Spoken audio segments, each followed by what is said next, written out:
Welcome to another episode of The Man Space. Kunle and I take great joy and honor week after week in featuring different gentlemen from different parts of the world to bring their message, their authentic value proposition, and how they are creating impact in this world. A lot of times we don't take the time to engage men to talk about what they're thinking, what they're feeling, and how they are creating impact, because the masculine world works on outcome and then moves on to the next outcome and the next outcome. And we are living in an age where that is not serving anybody well. It's not serving the gentleman, it's not serving society, it's not serving families. How do we break the cycle, and how do we make sure we're having these conversations and we're connecting the dots so that men feel heard, seen, understood, and feel a sense of belonging, because they're not just here to produce, and they have a place and a space to belong to and exchange thoughts, ideas, and feelings. So today our conversation is going to be around authenticity of brand building, and showing up in the world as a business, as an individual, in an authentic way, so that we build trust and we then are able to live our purpose, propagate our mission, and in the process build prosperity for ourselves and our loved ones, and when we are lucky, for the community around us.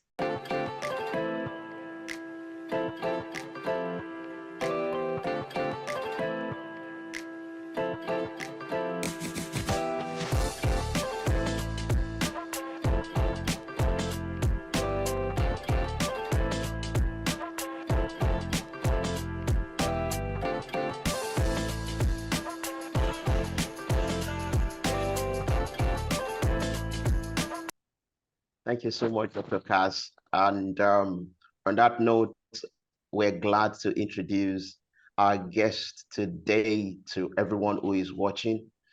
Paul Jatau is a marketing strategist who specializes in crafting digital narratives that will drive innovative solutions. And he's been doing that for over 6 years now, empowering IT people in Africa and then even in the world at large, using his tool, tactics, and techniques in the digital space to create great solutions for people. We have the privilege and honor of having him here today as we will go back and forth in that great discussion that Dr. Kas had introduced earlier on. Paul, you're welcome to the Man Space. I want you to start with telling us how you got into this niche, and then why is it so important to you? Talk to us, Paul. All right, thank you, Kunle, and also thank you, Dr. Kas, for having me on this amazing show. Great thing you guys are doing here. So, to your question, Kunle, how did I get into this niche? It's a beautiful story, right? It's people get surprised when I tell them that from my university days, I have a science background, right? So, and I'm more of a biological science kind of person.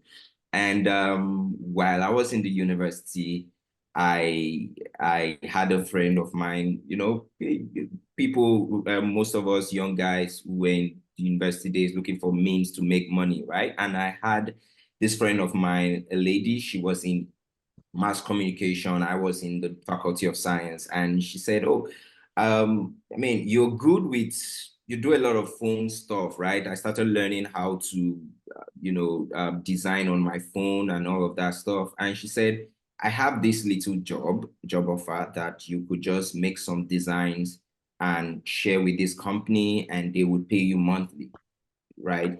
And I was like, "Oh yeah, anything to make a living in the university." And that's how I found myself in the digital space. So I wasn't a professional graphic designer, but I got into it that way. And then I started learning about social media marketing, graphics design, and all the other stuff in digital. And boom, that's how I found myself here. That is such a beautiful story. It speaks to the spirit of creating your own opportunities, your entrepreneurial mindset, and the fact that, yes, science, you understand the science, you take some of that and apply to a different form of science, because technology is also science. And so you're Yep. lifting and shifting some of those capabilities and skill sets. So that is fascinating. Now that you are in this space and you're building your own business and serving others to build their business, how are you building your brand? And how are you helping others build a brand in an authentic way so that when entrepreneurs, founders show up, who they show up as in person is the same as what they say in their business? Because if there is no resonance, then there is a disconnect and there is no trust. That's actually true. Great question. First thing I tell a lot of my a lot of businesses I work with, I love to call them partners, is you are your business and you are your product. You are your first business and you are your first product, right? And let us define, by my definition, I'm going to define what a brand is, right? A brand is a personality. A brand is who you are in the house and outside, right? Without a brand is not a logo. I tell people a lot of that. And they say, oh yeah, I have this logo and I have this website. That is not your brand.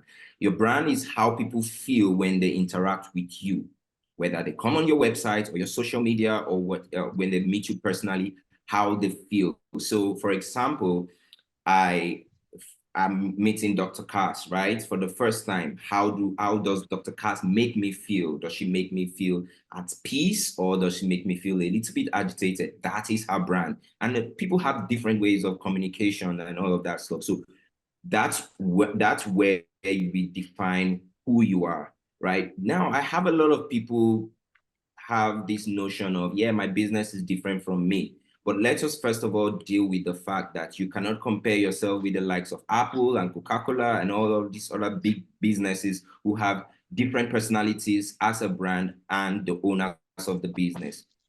The small business owner and an entrepreneur trying to build up, the first interaction people have with you or your business is you.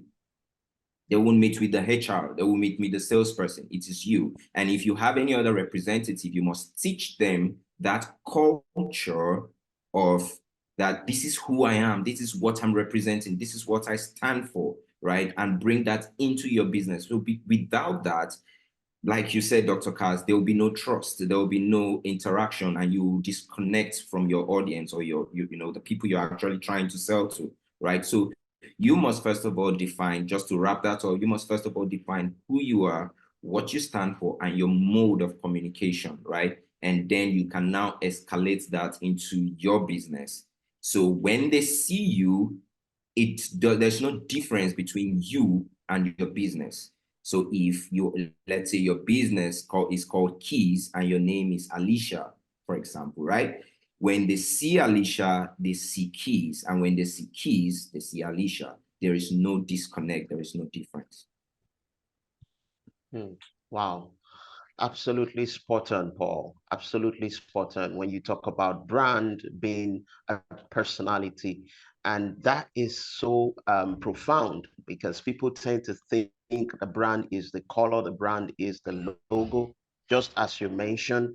And I know a lot of people who have struggled with that. And so good you are breaking it down with every form of simplicity on the man's space. And a lot of people will definitely benefit from this that they are hearing from you.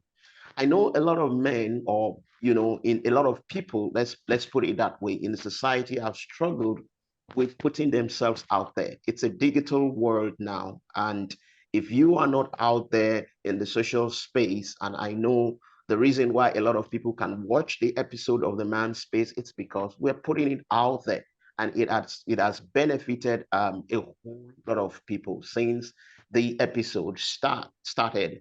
So I want you to talk to us on the nitty gritty, even if it's the basics of what it takes to put your works out there and the importance of that for somebody who might be watching and then be thinking, is there any need? I mean, is it overflogged?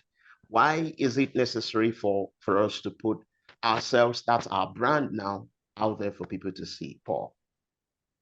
Okay, great question. First of all, you mentioned something, is it overflooded? Yeah, that's a question in a lot of entrepreneurs' mind. I've had conversations that, online spaces where I get to train people and people ask questions like, oh, I see a lot of people doing what I do. Why should I go in there? I mean, the market is saturated. It's not true. It's a lie. That's all I'm going to say. It's a lie. The reason why you think it's saturated is because, like we earlier established, you don't have a brand. So you don't have a means of identification, right? So to answer your question, how people will go about this is to first of all define your brand. Like I said, your brand is not the color, the logo, and all those beautiful aesthetics. They are important because it makes you unique, but it does not define your brand, right? What defines your brand is how you make people feel. So let me use this as an example. There are some certain industries that do not allow for companies to market their brands. Yeah, I found out in my world of marketing that, oh, let's say industries like the engineering industries, right? Let's say civil engineering and all of that stuff, and some kind of real estate consultancy, they do not, because of that niche, they do not allow for, marketing. So you won't see them on social media or any other place. Now, someone asked that question, and I want to use reference to that. How do I, or let's say as a legal advisor, right? Legal businesses, you don't really go online to run, all this their stuff. But I answered the question by saying you could stand out as a private consultant and teach people. So you see, the moment you begin to teach people about something they do not know, you don't necessarily need to put your product or your brand, or so to speak, your logo as, oh, Paul and Sons, right? This is my company. No, I can come out as, my name is Paul Jatau, right? I'm a legal consultant. And XYZ, this is what it means to be a legal consultant. This is how you can deal with this matter. This is how you can deal with that matter. Taking real life scenarios and breaking it down and teaching people online, right? And then you've been able to define who you are and let people know who you are. And that way, you can now connect them to your own company, because they will definitely reach out to you and say, hey, I love what you said on this episode. Can you tell me more? And then you can now link them. Okay, come to, my office or do all of that. And that there, you have your audience, and you have the right people that are going to come to you. So first of all, you must define who you are. The internet is not oversaturated. No, it's not. You just need to define your brand. You need to define who you are, what you're going to say, and then start sharing content for free. I hear a lot of people say that I don't want to overshare. No, there's no such thing, because what you think you're not sharing, someone else is sharing, and someone is getting his goods for that. There are free information. As a matter of fact, there is absolutely no information online that there's absolutely no information that you cannot get online. That's the truth. Yeah, so you should learn how to give for free, and then people would come running to you, because a lot of people may not understand what you're saying, but they want you to break it down, or may not be able to implement what you've said. And being the expert, you have to now implement that. So to wrap that up, I'm using myself as an example, right? I may not have the total opportunity to always go online and say a lot of stuff, but I try to do that. For example, a space like this, I talk about what I do, not for myself, but to help every other person. Then many a times, these people reach out back to me saying, hey, Paul, I have this business. I'm trying to bring it on, online and all of that stuff. Mind you, I just finished sharing how to do that. And they would come back telling me, how should they go about it? And that is where the hook is, and we start working. So it's very important that every entrepreneur gets online. The market is not saturated. You just need to be able to define yourself. I love the approach, Paul. I've run a consulting practice for the last 17 years. I'm an educator, I'm a writer, I'm a speaker. I've never had to advertise and promote my business. My people who are interested in me come from my classrooms, come from my audience, comes from my readership and viewership. And I always remind my clients, there is a way to get paid to market yourself because you're putting yourself out there authentically. And people you never thought you're reaching are going to call you and say, hey, I need this help, right? And so the true power in what you're saying is don't be calculating. Don't calculate how much I'm investing in this, therefore I need to get something back. I was born and raised in Sri Lanka, so in our culture, we talk about how we need to live like a tree, right? When people water, they water the roots. The tree doesn't give anything from the roots, but it gives from its branches, its leaves, its flowers, its fruit. So do what you need to do and plant your roots and grow and be the source of strength and stability wherever you stand, and everything else will come. Talk to us a little bit about having that human conviction, the resiliency and the courage to do that instead of counting every penny, because that's one of the biggest mistakes business people make. And I know this because I'm a finance person, right? Finance is my background, and finance and marketing, what you're talking about, go hand in hand. We both need to give before we can receive. Talk to us a little bit about how you help businesses do this and why they need to do it differently. Thank you, Dr. Kas. So why should businesses do basically go online and do what needs to be done and not be over calculative? Firstly, I would say every business owner must learn to give, especially on the digital space, right? I have some people I'm working with that they always put up, aside from their websites where they put up blog posts, they do not miss to put up an engaging and educative article on LinkedIn every week. One actually went up today, being Thursday, right? And it's scheduled. So this is it. You, just like you rightly said, Dr. Kas, you must learn to give and not overcalculate how much you're giving, because you will definitely reap the return. But what every business owner must learn is that it doesn't come immediately. It can come overnight. What people call overnight success is consistency, or maybe I would say days and months or years of hard work and consistency, right? I would say for myself, sometimes because of my, what's it called now? Because of how busy I am, I might not find myself always available, right, to share my ideas online.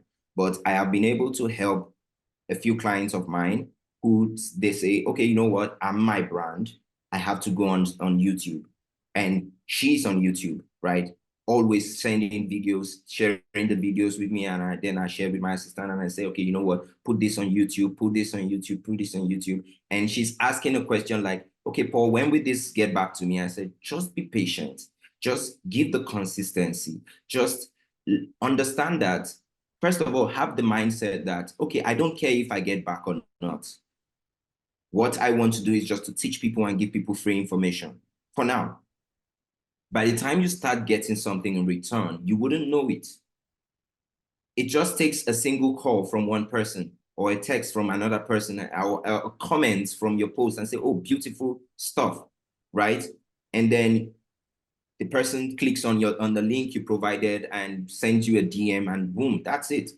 And mind you, there's nothing as powerful as word of mouth referral. And if you get that one person who did a great job, who you did a great job for. All they need to do is tell the next person to tell the next person that, hey, this person I met online, I saw this YouTube, it's actually very informative. You might benefit from it, right? So it is very important for every business owner to show up online every blessed day. It's not easy, I say the truth. It's not easy to create content, whatever kind of content, be it text or video, it's not.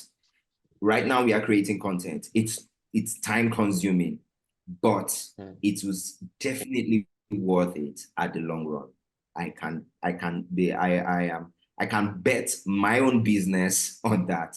As long as you're consistent, as long as you're willing to take the risk, it's a zero money risk, but it's a time,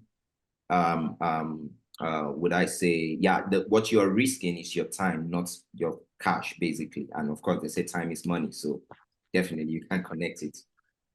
Wow. That's absolutely profound, Paul. I was just listening to you, and what I was reading from some of the things you were saying is that selflessness that comes with whatever we do, be it in business, be it in the society. You're doing what you're doing, not just with that mentality that you just want to get back almost immediately. But as time goes on, then you begin to see the ripple effect of what you are doing, what it creates in the society at large. And that's how to build the society. That's how to even build, a company or a conglomerate, so to speak. It starts with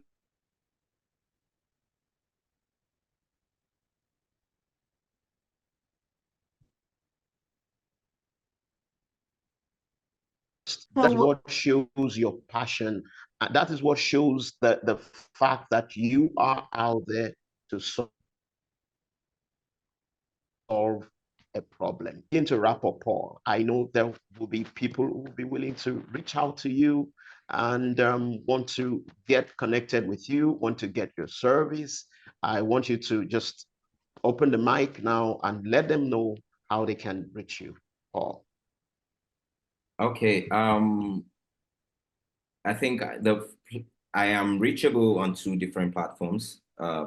Officially, first would be via email, and my email is jatauofficial@gmail.com. Jatau being JATAU official@gmail.com. And then on LinkedIn as Jatau Paul, JATAU Paul. I want to believe I'm the only Jatau Paul on LinkedIn. I don't know. I've not figured that out. But yeah, it will be very obvious when my profile pops up. So yeah, that's the official ways to reach me. thank you so much, Paul. This has been such an honor to have this conversation with you. As we bring this to a close, if you have one word of advice for entrepreneurs and young people about the importance of being authentic, where who you are and how you're showing up in your social media are congruent so that you're real and you can build trust and authenticity, what would that be? One word, I would say, I think I'm still going to use what you said, be original, be authentic. I don't think there is any other thing, or being original. There is no other you. There is no second you. You are the only one on earth that is you, right? So if you must be you, then you must define who you are and not mirror another person. Yeah, you can have ideas from different people, but they do not define who you are. You must define who you are. And it is that you that people would fall in love with and definitely do business with. Thank you so much. And that is such simple and yet hard to accomplish in a digital world of everybody believing that something that is not true is real. So thank you so much for being authentic and real in giving us that guidance. And to our audience out there, you heard Paul just talk about it. You were made for a reason. You are uniquely made for a reason. Know that, understand that, and show up in the glory of who you were created to be. Embrace it, accept it, and then live it. And in that process, you're going to live your calling, you're going to find your prosperity, and you're going to find your tribe that is going to support you, grow with you, and be there for you. So as we sign off from the Man Space, please be sure to go out there and build your niche and make an impact in who you are. And make sure you're taking other brothers with you for the journey, because the world is a small place. And yes, it is not a saturated market. There's room for all of us, and we can succeed together.